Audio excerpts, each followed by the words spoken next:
Hello guys, I'm back with another React Native tutorial. In this tutorial, I'm going to show you how to implement infinity scrolling or lazy loading with your React Native mobile application. As you can see, almost every social media applications, when you scroll through the home feed, or let's say when you scroll through the Gmail application, you see you will get a set of data first. Then when you scroll up through the list, you will get the remaining data at the bottom. So on like that, you can scroll. You can keep scroll until all the data is there in the list. So that's what we are going to implement here. So without further ado, let's see how to implement that. All right, I have created a new screen, and as you can see, I have used that screen just to show on my emulator. Have a view. Right, first before we are going to start coding, we should have some kind of data source to use just to show how the infinity scroll is working. Okay, so to get that kind of data source, I have just visited this website called fakeapitesting.com. So in here they are providing some data sources that we can use just to implement lazy loading. Alright, so first I'm gonna try to get an APK, get an API key. So let's click join with Google. Alright, I'm gonna choose one of my Gmail account.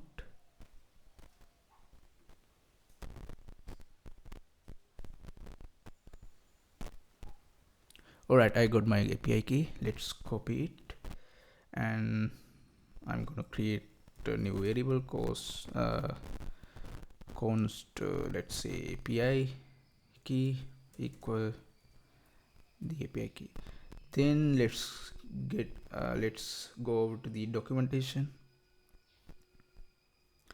and we can go to the pagination section, and in here we can use this endpoint to load our data into the application. So I'm gonna copy that endpoint, and let's create the endpoint.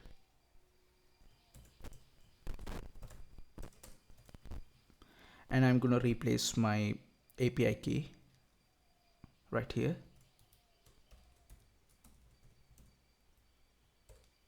Alright, now I'm gonna install axios library. So using that axios library, we can do API calls, because we have to do an API communication in order to get the data from this endpoint.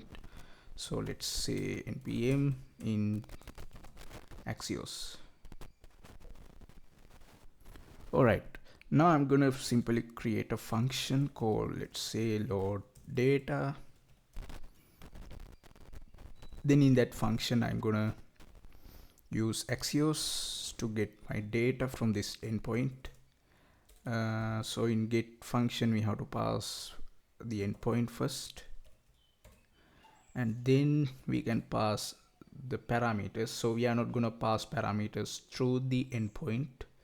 We're just gonna before we are going to erase these things, we can define those things in here. So let's say the page is 1 and the limit is 10. Alright, so the limitation will define how many items can be there in per batch.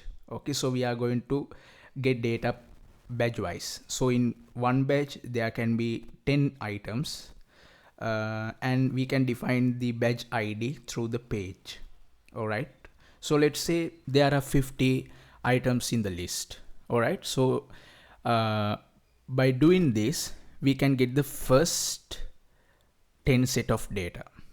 Alright, so if you want to get the next 10 set, next batch, including 10 items, we can pass the page ID, page as 2. So that's the system here. And so then I'm gonna call then t, I'm just going to print the data first, t dot data. All right, let's call this function in a using an effect.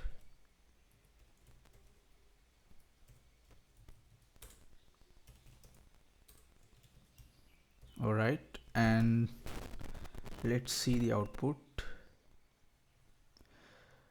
Okay, what it says, okay, you know what, I can't use a link like this, so we have to like define the protocol here. So I would say https:// so that's what they are using in here. You see the protocol. We don't need to use this www, it's an optional thing.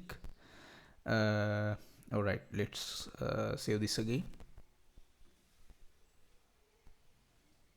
All right, so as you can see in the output, we got a data set like this. I'm gonna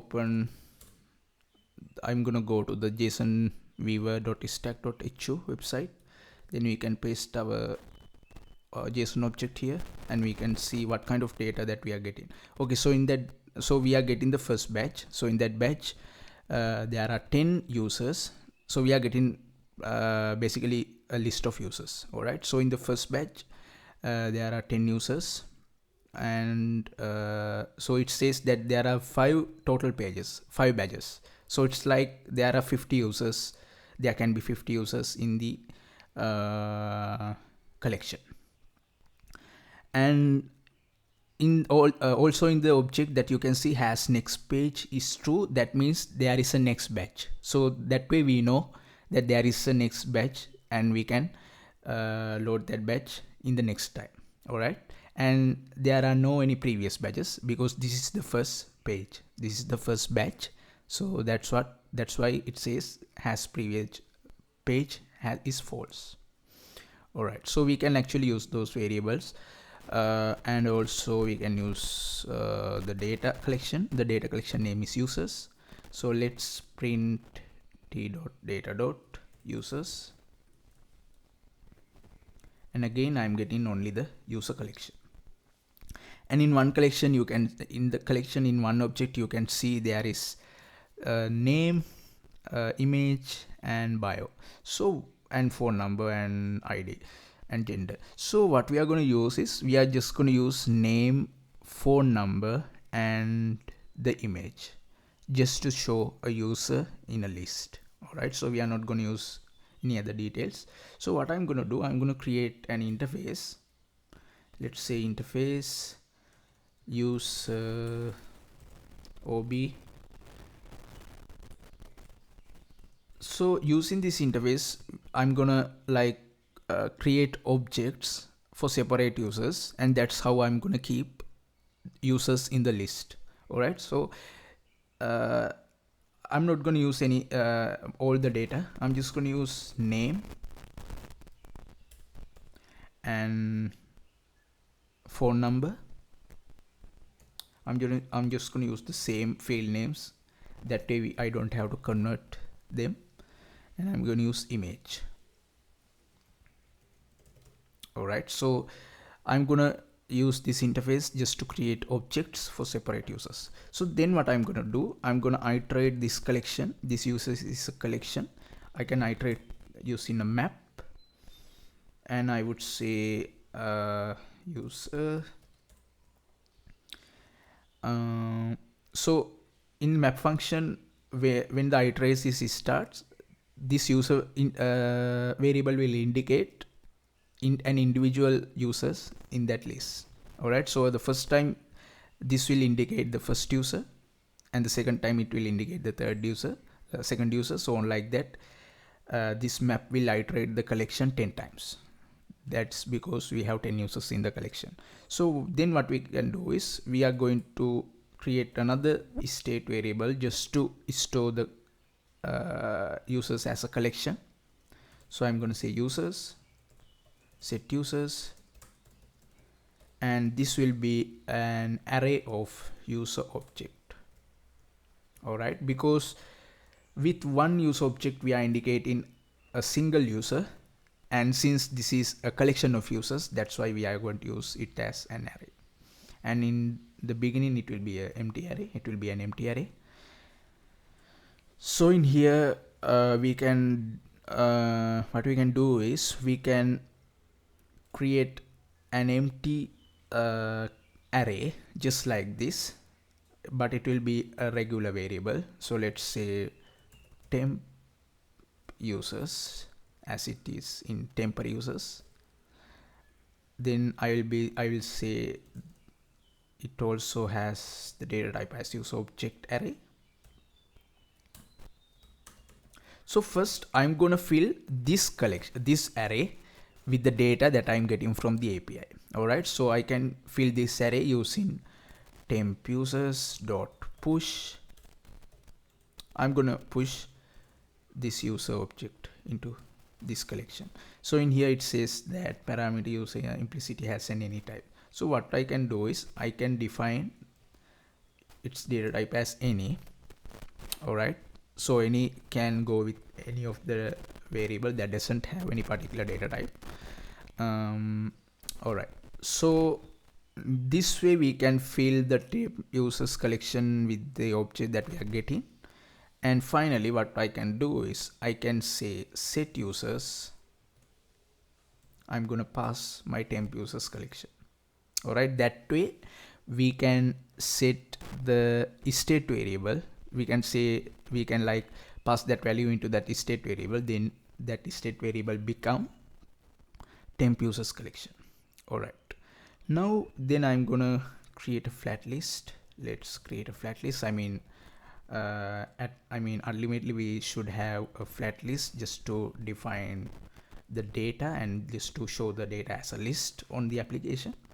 And in this flat list I'm gonna say my data source is the collection of users, and I should have a rend item. So rend item can be used to just to indicate how it can be a one item. So we can like pass some kind of component, and that component will become a single item of that flat list.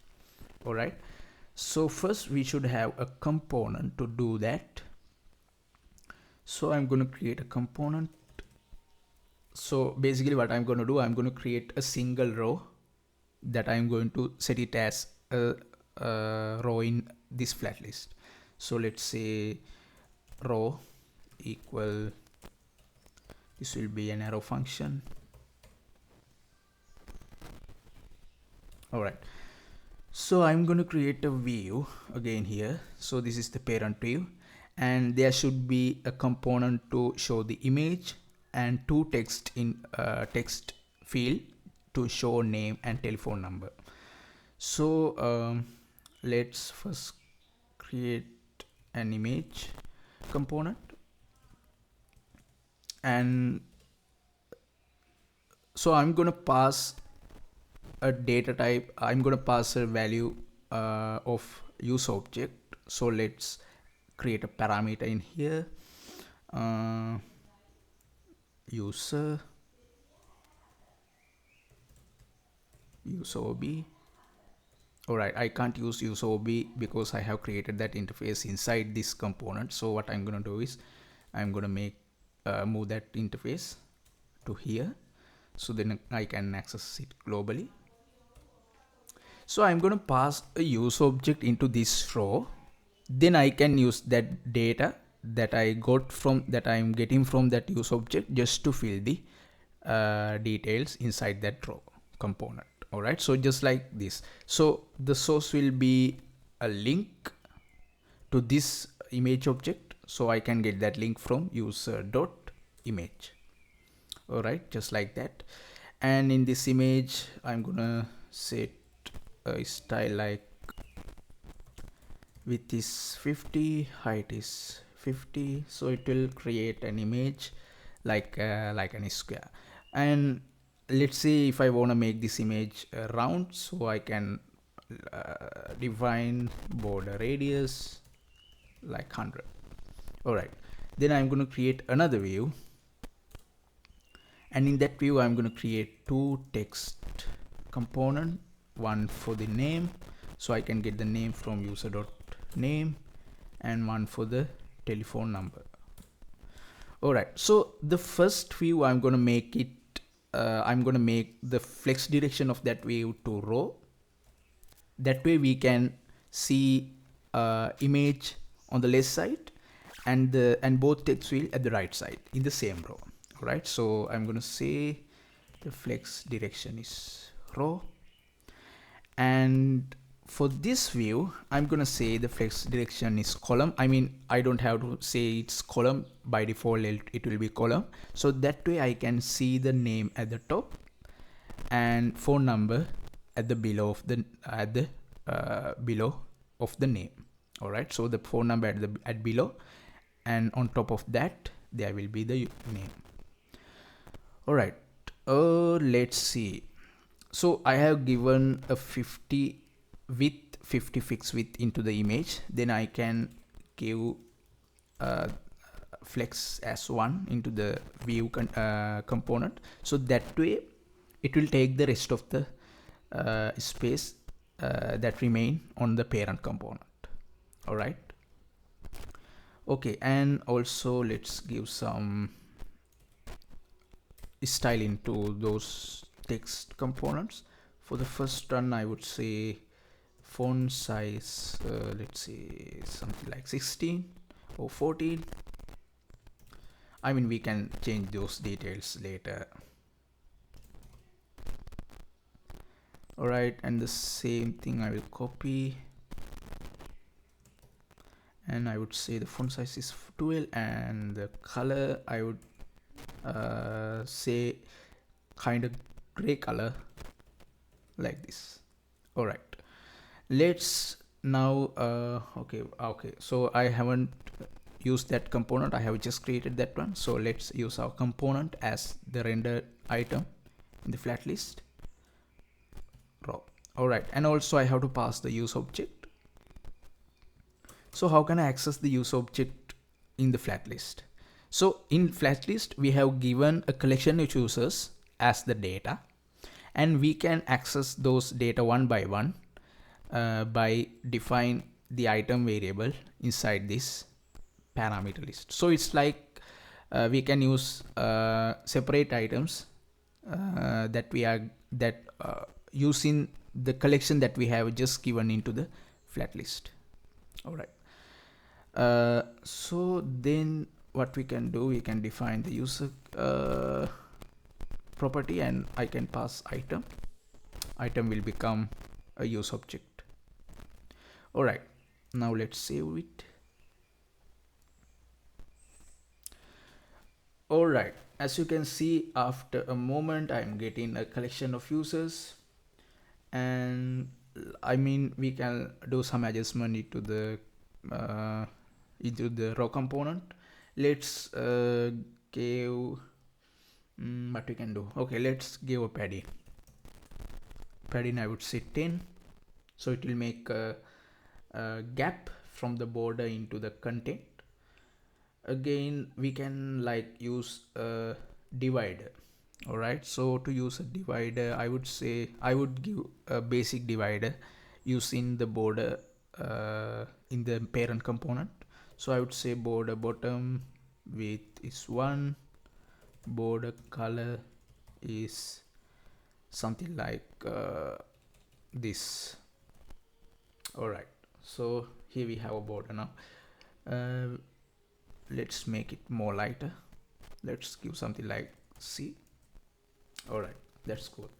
Okay, so we are getting now a collection like this, and as you can see, we can like give a little bit of gap from the image to the name.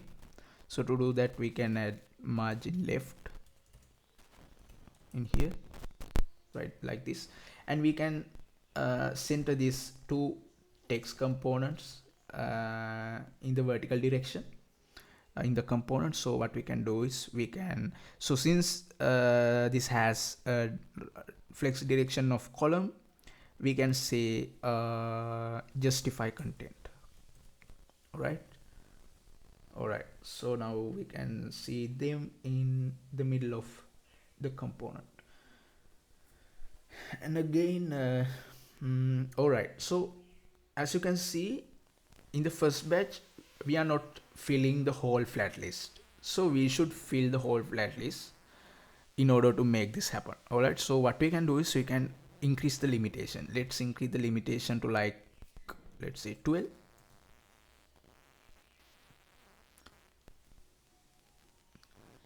And let's refresh again.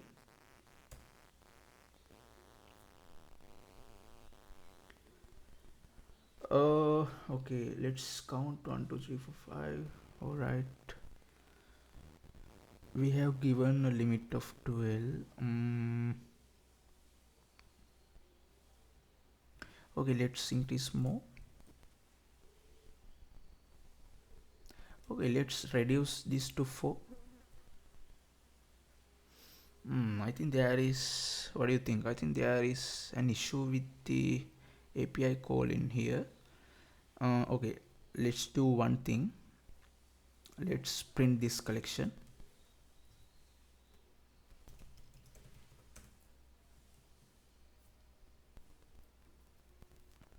Let's refresh this.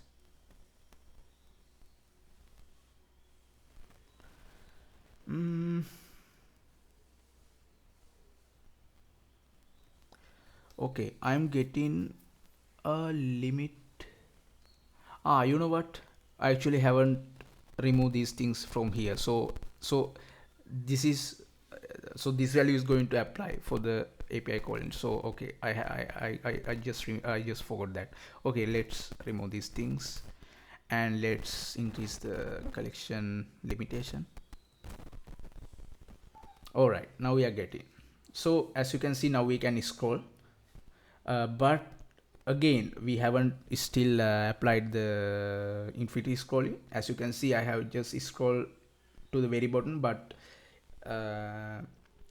so what we can do is, now when we are scroll to the very bottom, the next batch should load to the bottom and it should fill the flat list again with the remaining with the existing data.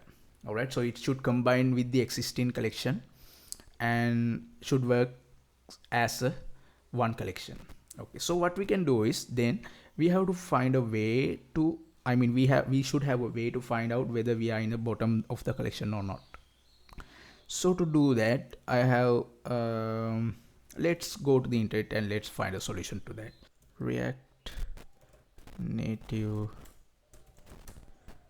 detect flat list scroll to bottom. Alright, I'm just going to visit this GitHub link. Alright, so this is the solution. In the solution they have used two properties in the scroll view.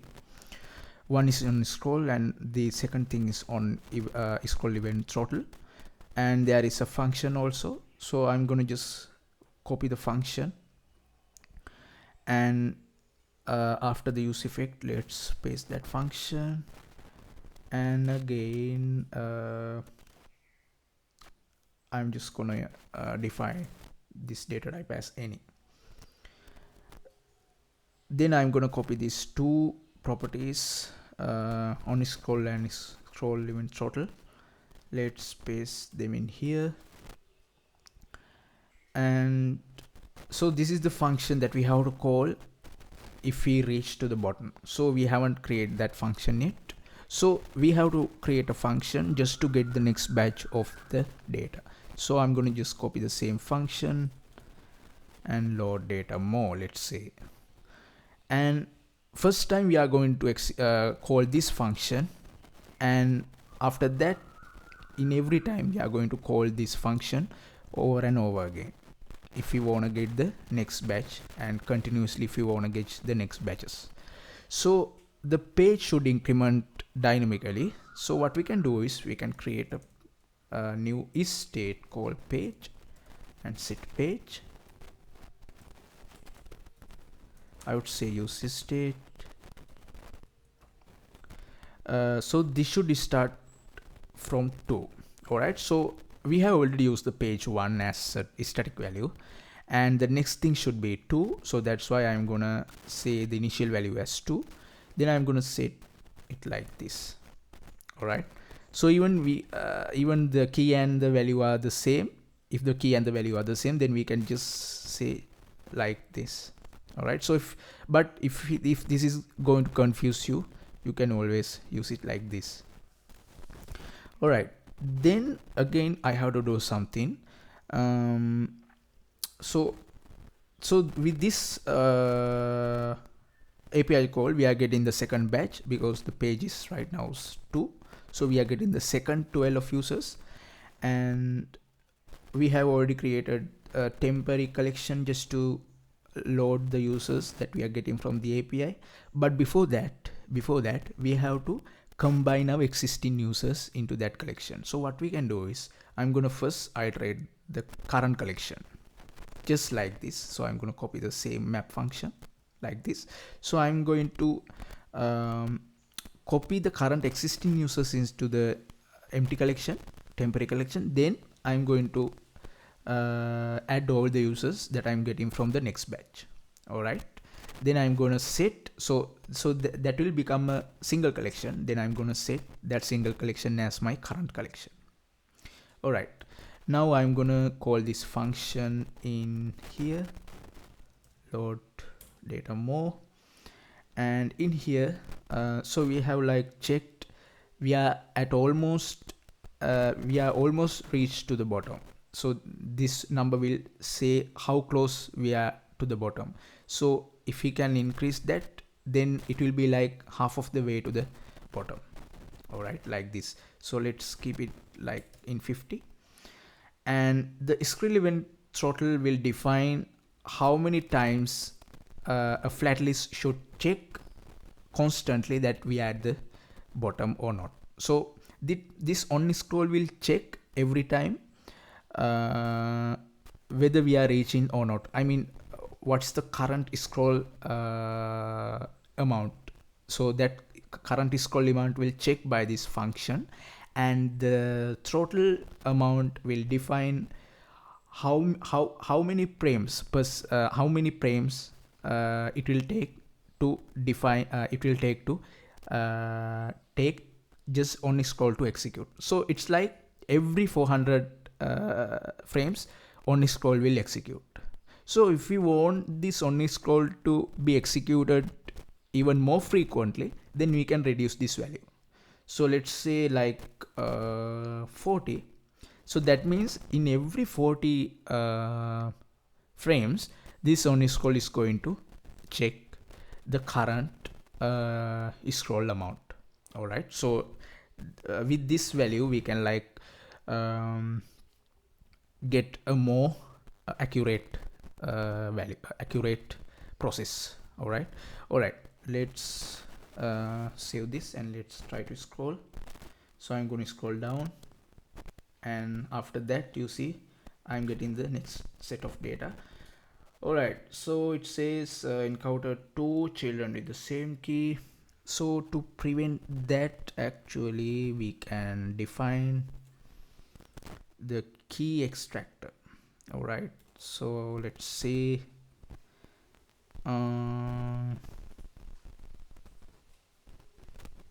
the key extractor, I would say like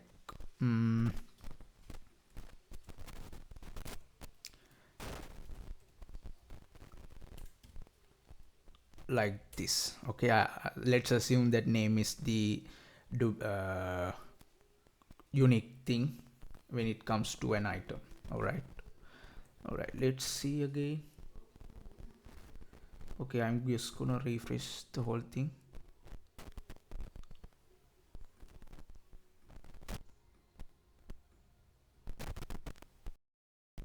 All right, I'm still getting that error. Let's check the code. All right, I just found out what happened. So the thing is that for the first time when the load data more is calling, we are not getting that warning. But at the second time, that's when we are getting that warning. So why is that? So when the load data more is calling for the second time, the page hasn't changed. So we are getting all the second batch again. So for the first time when the load data mock is calling, we are getting the second batch, and in the third time also, in the second time also, we are getting the second batch. So it will be the same batch. So we can't do that. We have to increment the page one by one when the load data mode is happening. All right, so what we can do is, once we got a batch of data, we can say set page like this. So I'm gonna increment the current page value from 1 by 1. All right, so it will become, so if the page is currently second, it will become third page. All right, okay, now let's try this again. Let's refresh. Okay, I'm getting the second batch.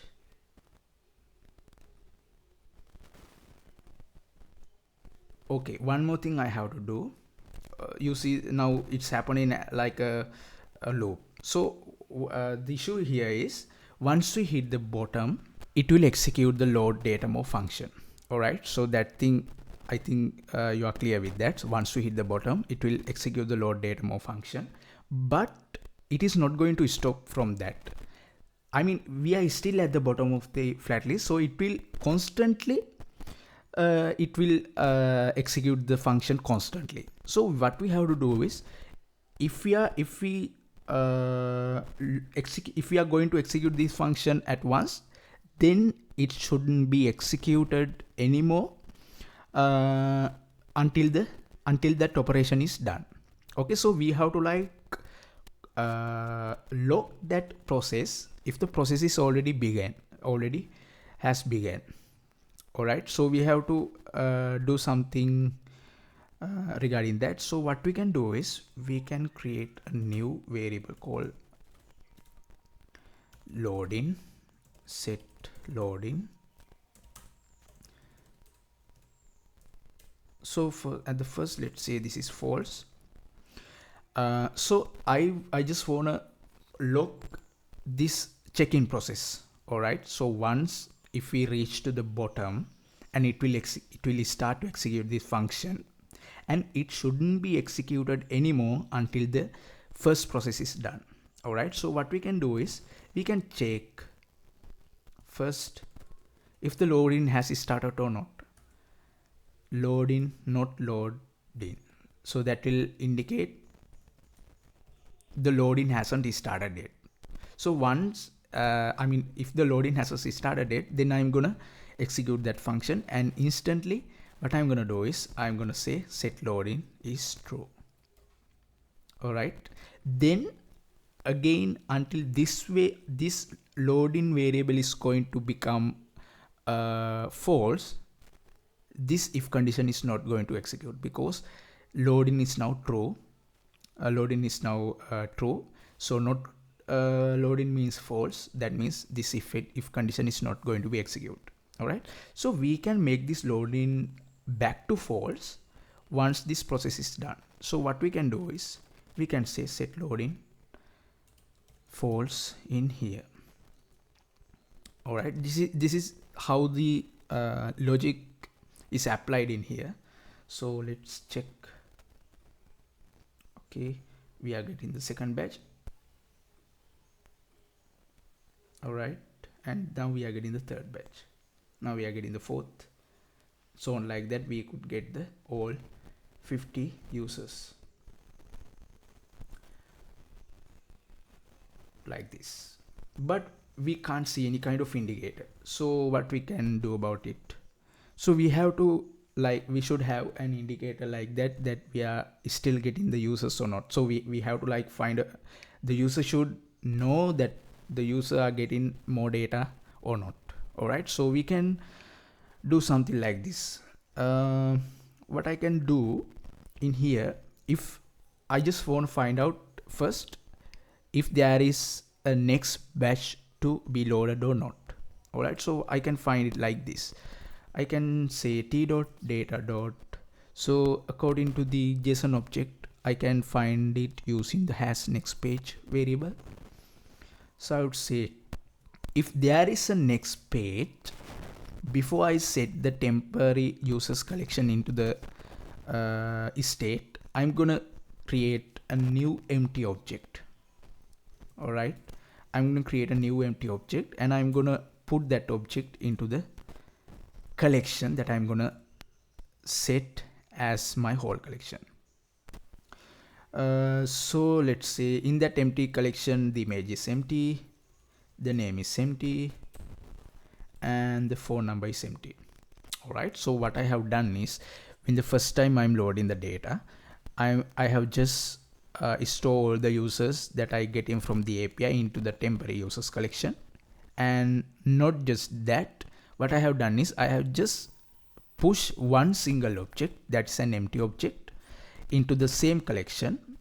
So what we can see here is after we reach to the bottom, we should be able to see a row with empty data. All right, so I mean, instead of that row, we can let the we can show some kind of indicator to the user. So what we can do here is we can check in our object user.name is empty or not. So if this is not empty, then we can simply let's create a single scope. Then we can simply show those details as just a regular row. But if the name is empty, then we know that we are talking about that empty object. So if the name is empty, what we can do here is we can just show an activity indicator like this. I have used activity indicator from React Native module. All right, let's see what we can see through this development. Now I'm just gonna refresh the whole thing. All right, first I can see the first batch of users. I'm gonna scroll up, and as you can see at the bottom of the collection, I'm just seeing an activity indicator. So that means now I know that there are more data to be loaded. All right, and once I scroll up, I can still see that activity indicator. So I shouldn't be seeing that activity indicator anymore if the data is already loaded. So what I can do is, when the next batch is coming, all right, this is the function that we are getting the next batch. So when the next batch is coming, we have just load all the existing users into the new collection, but in here we can load all the real users. So in that collection, now we have an empty object. So we are not gonna load that empty object anymore. So what we can do is, I'm just gonna check here user dot name not equal empty. Then it's fine. We can store that object as a real user. All right. So this way, we are not gonna load the indicator into the indicator object into the second collection. All right, and again we have to check the same thing that we have done here in this function as well, because there can be more details. So like this, and I mean, we don't have to set this page, we don't have to increment this page by 1 if there is no page, so no next page. Okay, so we can like move this code as well into the if condition like this. All right, and also yeah, I thought that we could pass this function into the next if condition, but yeah, let's keep it like that. Now let's save this code. Let's see the output. I will refresh the page. All right, now I have the first batch. When I scroll up, I can see the loading indicator. Once the next batch has come, you can see that indicator is going to disappear, and I can only see the next batch. Again, I can see the indicator again and again. Just like this, we can load all the data. Okay, what I'm getting now, encounter two children with the same key. Okay, let's see the error. Encounter two children with the same key. Okay, Madison Walker. I think there will be two users with Madison Walker. I think that's possible because I'm not. I mean, like we have used the name, so name can be duplicate.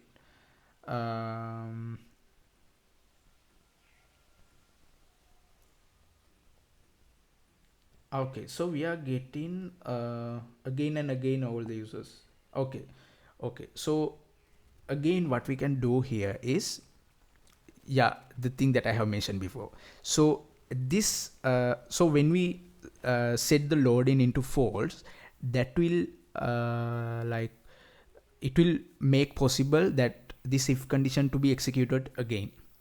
So again, we don't need to load any more details if there is no next page. So what we can do here is we can put this set loading function in here. Okay, that way this loading is not going to be false anymore if there is no next page. Okay, so then there is no way it is not going to execute this if condition anymore if there is no page. All right, I mean practically if there is no page, that there is no way, I mean we don't have to call this load data more function anymore. So it's a really practical thing. Let's save this file again, let's refresh. Okay, let's scroll down. Okay, we are getting the next batch again. Okay, all right, we got, and that's it. We are not getting any kind of warning anymore. All right, so now the development is done and we can do a little more adjustment. So as you can see, let me show you. Once we scroll to the down, I can see the activity indicator at the to the, I mean I should make it more like the center of the view. So right now it is like aligned to the left, so I can make this aligned to the middle. Just add a view,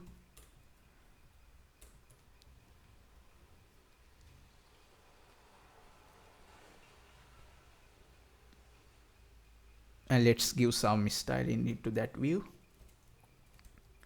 I can use some padding, let's say 10, and also I would say align items center.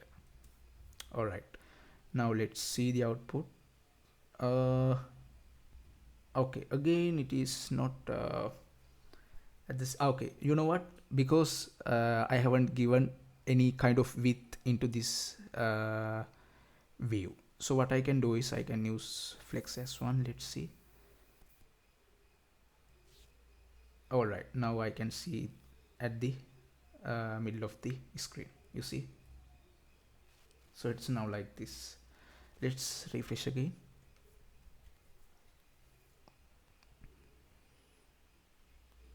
All right, yeah, you see now we can see the loading indicator. Okay, so this is how you can use infinity scrolling in your React Native application. And if you want any more further details regarding this tutorial or regarding anything particular with the React Native, then you can join with my Discord server. I'll be there 24/7. Yeah, so I'll be back with another tutorial. Until then, have a good day.